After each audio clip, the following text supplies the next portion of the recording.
So with that, I'd just like to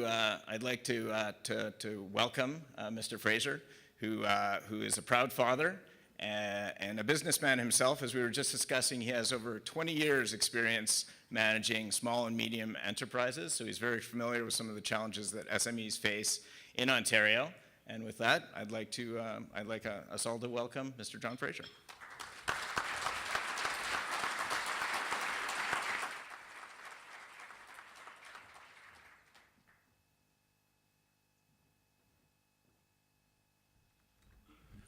Good morning, bonjour à tous. It's a real pleasure to be here this morning. And I just wanted to say, Rocco, you can rock that plaid. There's no question in my mind. I wish I could. I tried this morning. It's as far as I could get. And so, you know, I want to get something in the clear right now. So I know what you're all thinking. My caucus can fit around one table with the space left for one guest. And so we got sent a pretty humbling message at election time, one that we accept with humility and respect and a commitment to do better. But politics is cruel. So I remember about 3 days in, just after I became interim leader and we sat, and the Premier gets up and he calls me the leader of the minivan party. And I'm in my seat and I'm angry, really angry. And I just feel that's so unfair. So I stood up and I said, actually, I'm the interim leader of the minivan party. And so they teased me about it, but we own it. Like the Carolina Hurricanes, you own it. So the minivan is the workhorse of Ontario businesses. The minivan was built in Windsor. The minivan is the workhorse of mums and dads who take their kids to school and to other places. So we own it. And when they tease me about it now, what I say is, just remember one thing. Always check your rearview mirror, and sometimes objects are closer than they appear.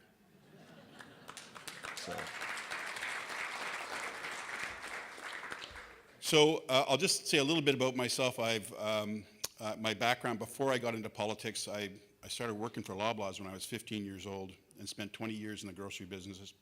Started managing small stores when I was 21 till I was about 40. And I worked for very small stores, 4,000 square foot stores to up to 50,000 square foot stores for independent grocers. So I actually, the way I got into politics, I'd always been involved. I was asked by Dalton McGuinty to run his local campaign, and I got a leave of absence from the fellow who owned my store. He said to me, I said, I want to go and do this thing for 6 months. And most of you are in business, and I know what your response would be, because I think I probably might have the same responses. If you want 6 months to go away and you think you can walk away from the business, well, you can have longer than 6 months, right? You can walk, I've got to keep moving on. So it was a big risk by Leif Hansen, who was the owner of the store I was managing. But I would never have ended up where I am right now if he hadn't taken that risk on me. We didn't win the election, but we did better, and I stayed and I worked for Dalton for 14 years. And then I got elected in 2013 in a by-election, and again in 2014, 10 months later in another election, and in the last election as well too, which I'm very thankful for. And I'm there because I believe in community. I believe in community-based solutions. I have a particular care about healthcare and especially hospice palliative care. And I just believe the solutions for all the challenges that we have are based in community. I really fundamentally believe that. And I know as chambers, you're a huge part of those solutions, especially in those smaller towns and cities and municipalities where you're connected to everything, where the people on the chamber are the same people who sit on the hospital board or on the school board or on another important service or thing in the community. So that's why I'm so happy to be able to speak to you here this morning, because I think that's where our solutions are, and governments have to work with chambers and boards and give communities and local groups the kind of tools and power that they need to be able to build up their community. You can't, I'm not going to I'm not going to rail on against the government this morning. You need to build a relationship with the government, and that's not my purpose here. I got lots of times to do that at Queen's Park, lots of times to do that in a scrum. But you can't run everything from downtown Toronto. It doesn't work. I've seen it before. I've been around long enough to watch that. So you have to create a balance. I understand government's got to keep things in a box, but you have to be able to create a balance to ensure that communities can continue to grow and build and have, you're leveraging the things that communities bring, right? Which is often volunteers. Your boards are volunteers. Hospital boards are volunteers, right?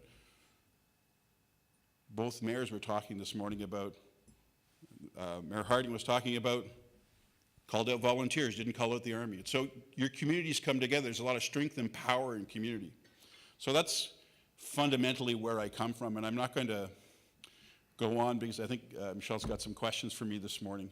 But I want to thank you, number one, and I meant to do this at the beginning, for the Chamber for making a contribution to the Muskoka Flooding Relief Fund, victim services.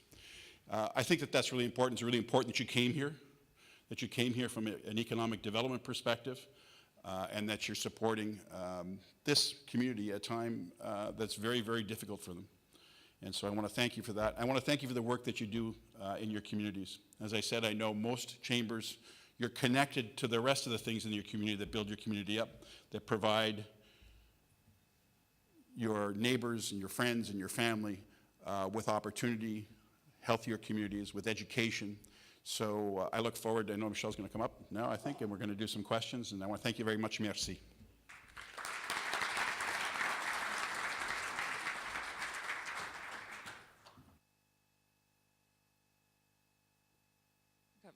We got very cool chairs here.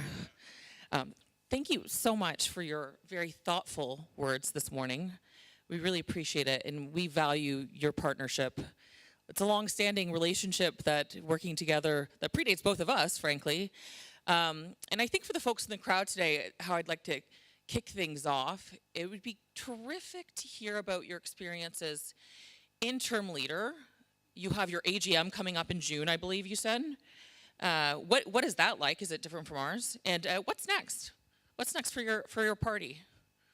So, everybody hear me? Okay, there we go. Sorry. So, well, the first thing we had to do, here it is, it's like we had that humbling result. And so the first thing we had to do is, first of all, elect an interim leader, and we did that in about a week. And then we had to get our expenses under control. So we cut our budget by 2/3, and we cut our staff by about the same factor, and cut our office space down to 1,000 square feet. And we did that all in 3 months. We renegotiated all our contracts, which got all our expenses in line. And then we started working on our revenue, our fundraising. Those were the two most important things for us to do. Then we had a big meeting at the end of September where we had, it was the biggest provincial council that we've ever had, to essentially say, let people have their say in the party, because there were some people that weren't happy, right? So you're taking over a ship where your team, not everybody's happy. So we had to have this, as I like to describe it, some people describe it as like in the lancing of the boil, right? Which is like, we got to get it out. We got to get it out on the table. So we did that. And then we've now been moving, every day we move forward. So we're meeting our targets. It was a bit hard for us as a caucus because we're not recognized as an official party. And so that means no money. I have one staff. And she's fabulous, by the way. She is fabulous, yeah. And it was her birthday yesterday. Well, so for anyone, wasn't it? Yeah. Yeah, okay. she's great. We should tweet about it. Yeah. She's great. It was her birthday. She's 28, and every day I pray for grace, and I come into the office, and she's there. And so, she's so it's hard. But what you do is, after about 3 months in, we stop that fight. Like we're not, other governments have recognized the distortions in our electoral system, but we're not going to have that fight. So what we said is, nobody actually wins inside the chamber. You got to be there, you got to make the fight, but nobody wins. The government doesn't win nobody wins inside there. Where you win elections is outside. So We do all our work inside, and then we focus outside. We have an AGM coming up in June, so we're preparing for that. We have a leadership. So the really exciting thing about us right now is it's wide open. It's wide open for ideas. It's wide open for policies, our party. It's wide open for people. So there's a great opportunity. It's going to be a very exciting time. We're going to have a leadership race. We're just starting to talk about it a bit right now. A few people have come out and said, I'm running. There'll be some more. And that's a great thing for a party. It'll help us rebuild, and I'm looking forward to it.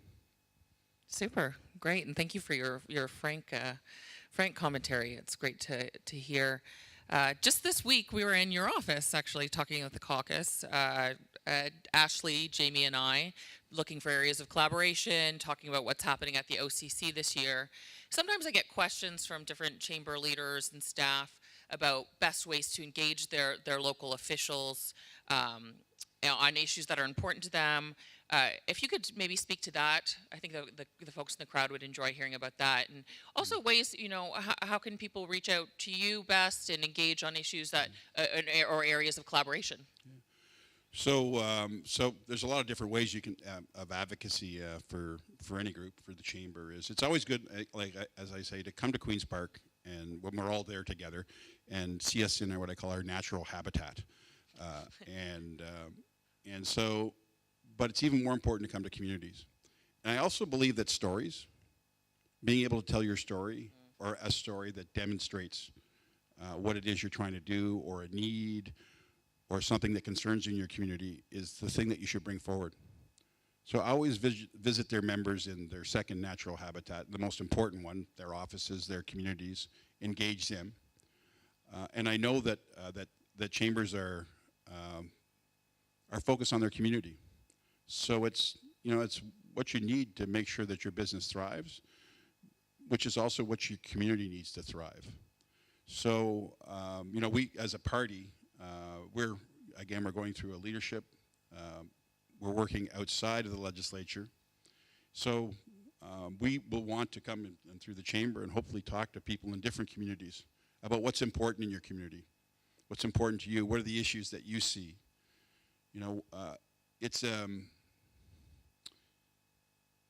We're a party of the center. And what I firmly believe is the center is where people are at. It's not where we say the center is. So the only way to find that out is to go to where people are at. And that's the kind of relationship that we want. We want people to be frank and honest with us. I know that, I come from business, so I know that last year people weren't happy with with the labor stuff. I got that. I understood it. That kind of frankness is, you have to hear that stuff, right? You have to hear, well, you did this thing and it hurt me, right? And when you hurt me, it's going to hurt the rest of my community. So those are the kind of things that we're looking to do. And it goes just beyond labor law or taxation. I know that. Those things are important, so we want to hear about all those things. And I think you hit the nail on the head. It's really important to hear different perspectives across the province. It's why I love our chamber network so much. I used to just call my mom. I grew up in southwestern Ontario, so I'd be like, does this make sense? Or what do you think from your perspective? Talking to the people in this room, heck, stay later for when people have a couple cups in them, and then you'll get the real frank truth of it all. The Ford government is now nearing its 1-year mandate. How are they measuring up? What would you like to see different? What do you think's next there? Okay, well, I said I wasn't going to rail against the government this morning, so I'm going to stick to it. What are they doing? I think the government is missing an opportunity in working with people. I think they're missing a tremendous opportunity. They've got to slow down. They're in too big a hurry. Things are falling between the cracks. And this isn't railing on, but the health legislation that's out there right now, 74 that's passed, the kind of powers that are centralized in downtown Toronto are going to be really bad for communities. Not this year, not next year, but 5 and 10 years from now. And the bill went through at warp speed. And I remember trying to tell my colleagues, it's just like, no, you need to put some measures in there that are going to protect communities. Give them, like, not take all of the power away from them. And so that's the thing, and that's kind of prevalent. You know, not everything they've done is bad. You know, I don't see the world that way. You know, I was asked once. They said, well, you know, the government's cannabis plan, they changed your plan and they're doing this thing now, and aren't you outraged? And it's like, they made a choice. They're doing it this way. I'm not sure it's going to work because of this and this, but I'm not outraged. Like, it's a choice. The thing that really, really concerns me is the speed with which things are being taken apart, and the lack of, I'm going to say, real consultation and connecting with communities. People are busy. It's really hard to get people to connect to you at the best of times. So it's a real effort to get out there. And, you know, I was just going to say, J.W. Marriott, I was talking to my old boss, Dalton, the other day, and he said, you know, he does these talks on leadership. He says, J.W. Marriott, you know, he travels around. You know what his favorite question is? What do you think? That's why you have this place here and Marriott hotels around the world, because he's talking to people about what they think is important. And I think the government has to slow down and do that. Yeah. Thank you. And you mentioned healthcare. You've been a fierce healthcare advocate, and I don't know if everyone in this room is aware of how much you've championed having really supportive and positive healthcare in our province. Could you speak a little bit to the folks here about that? Well, I'd love to, and I'd probably go on too long, so I'll try to keep this short. I was involved as a volunteer in palliative care for about 20 years, and then I got involved in the policy level here when I was working for Dalton, and then I got elected. And right after I got elected in 2013, my dad had developed an inoperable oral cancer. And so we went through a journey with him, and he ended up in hospice, which I won't give you the full story because we'll be here too long, but it was just like, if that's the way that I go, I think I won the lottery. It was hard, and there were challenges, but you know, how we care for each other at the end of our lives, I think, is as important as the kind of effort we put in at the beginning of a life. We know how already we are.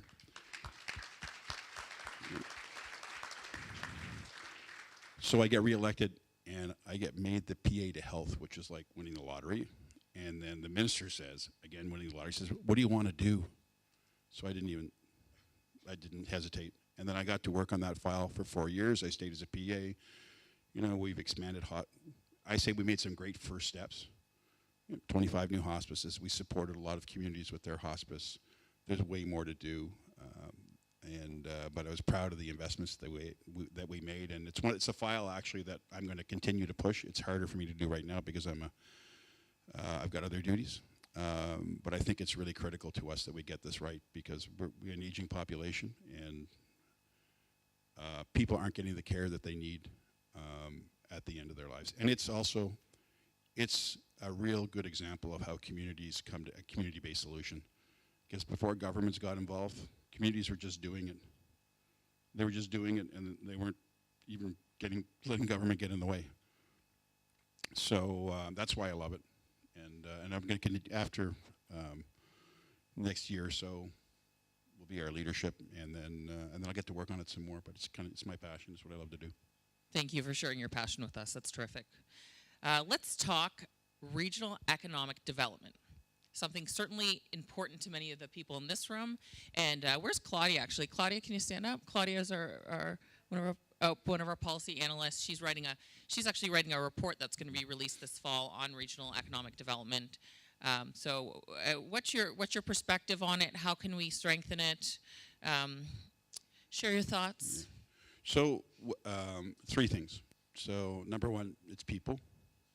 You have to be able to keep your people in place. You have to have the skills. Number 2, transportation connections, whatever they are. Number 3, broadband. It's that kind of digital divide exists in more rural parts of Ontario. It's really hard if that's where the economy's at to fully participate if you're not connected. And governments and chambers and local governments have to figure out a way to do that. We have to do it in urban areas as well too. We should be building fiber like we build water in cities. If you look in, I'll give you an example. Last year, TVO was going to, last year or the year before, TVO was going to cut off all over-the-air broadcasting, and they were only going to do it in Toronto. And I can remember a caucus meeting with that, and it's just like, that's just not on. As far as I was concerned, you can't do that. The assumption was they can get it online. The reality is, not everybody can get it online. Not in rural communities. Not everybody has high-speed internet in cities. You got community housing. The people who need TVO, the people who are getting it over the air, wouldn't get it. So we changed that quietly, but we found, we made sure the Minister of Education, I hope that doesn't change right now. So that's just, that broadband piece, that's a key to prosperity. And governments have to, governments can't do it alone. Right? They can't do it alone. They have to be, they've got to work together, all three levels of government, and businesses as well too. You got to figure out a way to do it. And just like to figure out a way for hospice palliative care in small communities, right? You can't just throw up your hands and say, oh, we can't do it. Got to figure it out. It's the only way. So,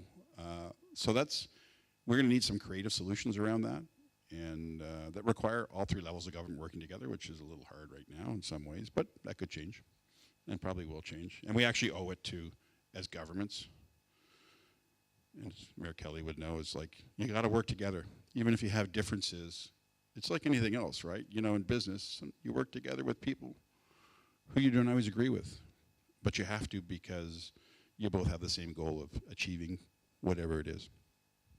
Right, and good points. Broadband's key to strengthening the business competitiveness of all of our of all the different business owners across Ontario, especially in rural and remote communities. Another area of concern is, they're saying we have skills without jobs and jobs without people. In our Ontario Economic Report, we cited that, or we saw that talent, access to talent, is still a continued issue for a number of our members. How do you think we can build a stronger province and address the skills mismatch in Ontario? Well, I think one of the challenges, if you're speaking specifically about communities outside those dense urban areas, is how do you keep people there, and how do you get them to come up? And so there's been some work done around training in communities, making sure that you can provide some distance education so people can learn in the communities that they live. But it's also what's happening in that community. Do they have access to broadband, right? Do you have that? It's not just for business, it's for life, right? It's entertainment, right? It's connectedness to your family, it's connectedness to your friends, connectedness to what's happening in the world. Do you have the healthcare that you need in your community?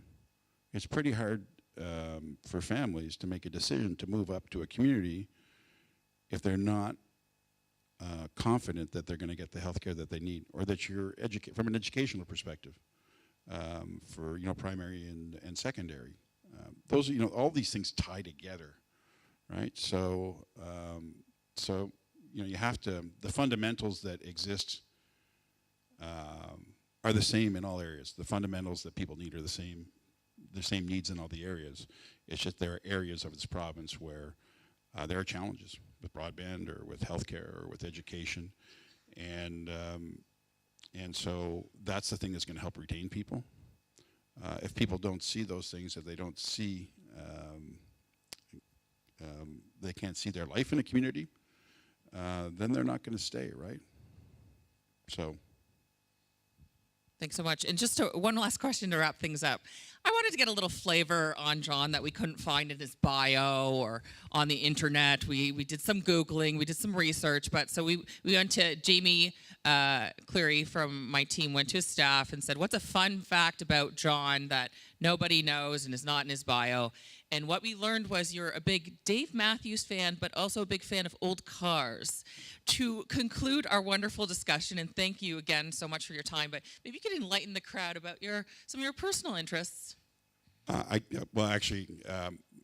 My daughter, who's now, I have three kids and 3 grandkids, and they always tease me that my cars keep getting older. I just bought my wife has a nice car, so please don't judge me.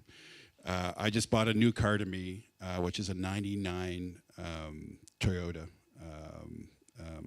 Corolla. And yeah, it's only got 140,000 clicks, and it's in really good shape. Vintage, yeah. Actually, I had to get, does anybody have this experience? I mean, it's a beater. It looks good, but it's a beater. I go to the license bureau, and they say, you need to get it appraised. I said, what? We don't have a value. It's over 20 years old. You need to go back to the mechanic and get him to appraise the value. I'm like, my God, red tape or whatever. Just come out and look at the car. It's black and it's old and it drives nice, but so my kids tease me. And I love Dave Matthews, so I don't travel all around. I might do that in the summer. And the other thing, what my real dream is to own a 1977 Crown Vic station wagon and throw my skis in the back and then just drive around East Coast ski areas for like 2 months and sleep in my car. Well, John, put your hands together. John, it's an absolute pleasure. Thank you so much for taking time out of your busy schedule to join us, and we look forward to continuing to work together collaboratively and finding areas of strategic collaboration as we move forward to make a stronger Ontario. Thanks very much. Thanks again. Put your hands together for John Faser.